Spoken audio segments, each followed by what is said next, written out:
আজকে আমি হাজির হয়েছি একটি চমৎকার গেমিং কিবোর্ড নিয়ে, যা আপনার গেমিং এবং টাইপিং অভিজ্ঞতাকে আরো উন্নত করবে। আমাদের হাতে রয়েছে আউলা F3287 wired mechanical gaming keyboard, এবং আজকে আমরা এর বিভিন্ন দিক নিয়ে বিস্তারিত আলোচনা করব। আমার কাছে যে কালারটা আছে সেটা হচ্ছে হোয়াইট এবং গ্রে কালারের, যেটা দেখতে আমার কাছে খুবই আকর্ষণীয় লাগছে। সো চলুন প্রথমে আমরা আনবক্সিং দেখে নিই, তারপরে চলে যাবো এর ফুল রিভিউতে। সো আমরা কিন্তু বক্সটা খোলার পরেই আমাদের যেই কিবোর্ডটা এটা পাওয়া যাচ্ছে, একটা ওয়্যার কিবোর্ড। এটা হচ্ছে কিবোর্ড, একটু সাইডে রাখি এবং দেখি আর কিছু আছে নাকি। সো কিবোর্ডের সাথে কিন্তু আমরা জাস্ট একটা সুইচ কুলার পাচ্ছি, আর তেমন কিছু পাচ্ছি না। অনেক কিবোর্ড আছে যেগুলোতে আপনি এক্সট্রা সুইচ পান, বাট এখানে পাচ্ছি না। বাট যেটা বললাম, মাত্র 2000 টাকার কিবোর্ডে এত কিছু অ্যাকচুয়ালি এক্সপেক্ট করাও ঠিক না। সো এটা একটু সাইডে রাখি। এটা হচ্ছে আমাদের কাঙ্ক্ষিত কিবোর্ডটা। মাত্র 2200 টাকা হিসাবে এত ভালো কিবোর্ড হবে আমি এক্সপেক্ট করি নাই।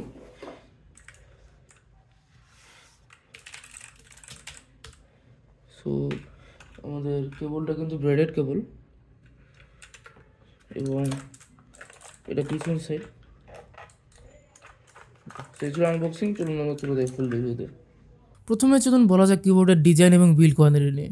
সো আউলা F3287 বাজারে বিভিন্ন রঙে পাওয়া যায়, ব্ল্যাক কালারের বা হোয়াইট এবং গ্রে, যেটা আমারটা, এবং সম্ভবত আরও কিছু বিভিন্ন কম্বিনেশনে থাকতে পারে। আপনারা নেওয়ার আগে একবার চেক করে দেখতে পারেন। আমার হাতে যে সাদা এবং ধূসর মডেলটি রয়েছে, এর কম্বিনেশনটি একটি আধুনিক এবং পরিচ্ছন্ন লুক দিয়েছে। বিল্ড কোয়ালিটির কথা বলতে গেলে এটি বেশ মজবুতভাবে তৈরি করা হয়েছে, যা দীর্ঘস্থায়ী ব্যবহারের নিশ্চয়তা দেয়। এর কম্প্যাক্ট ডিজাইন আপনার ডেস্কে খুব একটা জায়গা দখল করবে না, যার ফলে আপনার ডেস্ক ক্লিন লাগবে এবং মাউস মুভ করার জন্য অনেক বেশি স্পেস পাবেন আপনি। বলে রাখা ভালো, এটার প্যানেল মেটালের হওয়ায় খুব প্রিমিয়াম ফিল দেয় এবং এটা অনেক বেশি ডিউরেবল।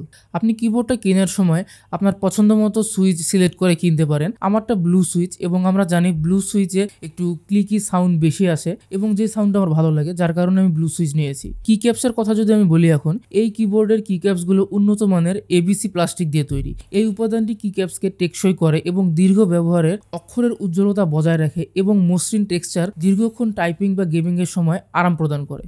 যদি ব্যাকলিটের কথা বলি, তাহলে এটাতে আপনি RGB ব্যাকলিট পাবেন না, একটা সিঙ্গেল কালার ব্যাকলিট পাবেন, অনেকটা সাদা কালারের মতো এই ব্যাকলিটটা। বাট আপনি সেটা কিন্তু বিভিন্নভাবে চেঞ্জ করতে পারবেন। Function 1, function 2, function 3, function 4, function 5, এই সুইচগুলো আপনি প্রেস করে এর কালার কিন্তু আপনি চেঞ্জ করতে পারবেন, এবং যত সম্ভব এটার একটা সফটওয়্যারও আছে, তো আপনি সফটওয়্যার দিয়েও কালার চেঞ্জ করতে পারবেন।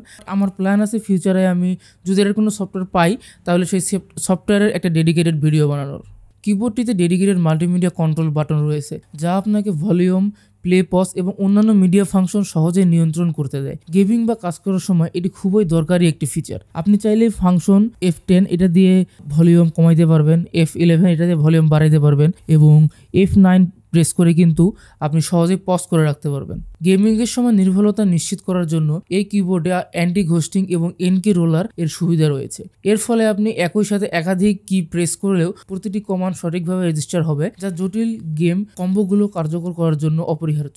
আউলা F3287 একটি ওয়্যার্ড কিবোর্ড হয়, আপনি কেবলটা ডিটাচ করতে পারবেন না, বাট কেবলটা আমার কাছে খুবই মজবুত মনে হয়েছে। একটি USB কেবল, যা ব্রেডেড কেবল। দীর্ঘক্ষণ ব্যবহারের জন্য এর ডিজাইন আরামদায়ক করা হয়েছে। এছাড়াও অ্যাডজাস্টেবল ফিট থাকার কারণে আপনি কিবোর্ডের অ্যাঙ্গেল পরিবর্তন করে আপনার সুবিধা অনুযায়ী ব্যবহার করতে পারবেন।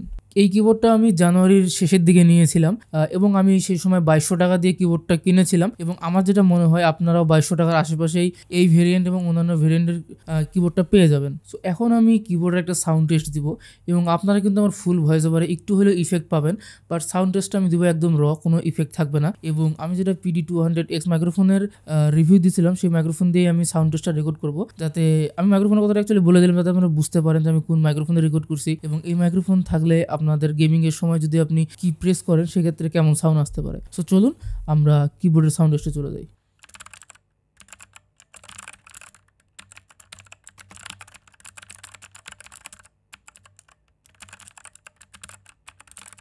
সো এখন আপনি যদি আমার মত জানতে চান, তাহলে আমি যেটা বলবো যে 2,200 টাকার কিবোর্ডে আপনি অনেক কিবোর্ড পাবেন, রিচার্জেবল কিবোর্ড পাবেন, বাট আমার কাছে যেই দুটা জিনিস এই কিবোর্ডের ক্ষেত্রে প্রিফারেবল ছিল, একটা হচ্ছে লুক এবং একটা হচ্ছে সাউন্ড। সো আমার কিন্তু 5,000 টাকা দামেরও একটা কিবোর্ড আছে যেটা আমি ইউজ করি। আপনার যে কিবোর্ডের আমার রিভিউ আছে আমি নিচে নাম দিয়ে দেবো, আমার নামটা এক্সাক্ট মনে নেই। সো সেই কিবোর্ড ব্যবহার করার পর আমি এই কিবোর্ডটা ইউজ করতেছি, কারণ আমার এখানে লুকটা খুবই জোশ লাগছিল এবং আমি চাচ্ছিলাম একটু গ্রে এবং হোয়াইট কালারের একটা লুক রাখতে।